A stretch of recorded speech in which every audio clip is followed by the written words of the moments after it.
So in our teacher training, there are 3 assigned texts that we have the trainees read. There are chapters to read before each weekend.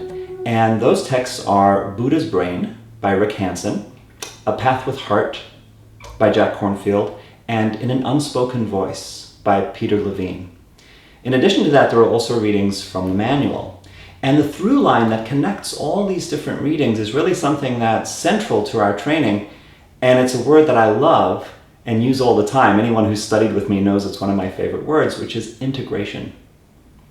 And so with Rick Hansen's book, Buddha's Brain, there's this wonderful integration of Buddhist practice and the psychology of Buddhist philosophy with neuroscience, with all of the modern findings about what's happening in the brain when we engage in practices like yoga and meditation, and also when we have meaningful emotional experiences that are healing.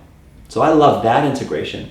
And then if we move on to Jack Kornfield in his book, A Path with Heart, he's really talking about the integration again of mindfulness practice with modern psychology. He has his PhD in clinical psychology and he's a practicing therapist, but he also spent many years in a Buddhist monastery. So again, you have this integration, this bringing together of different perspectives in a way that I feel really fleshes out the picture of what it is to be human. And finally, we have Peter Levine's book, In an Unspoken Voice. And what Peter Levine is doing is integrating a biologically based model of understanding what happens to our bodies, and especially our nervous systems, in difficult events, perhaps traumatic events, and how that embodied understanding relates to the psychology of how we heal trauma and become more free and grounded and resilient.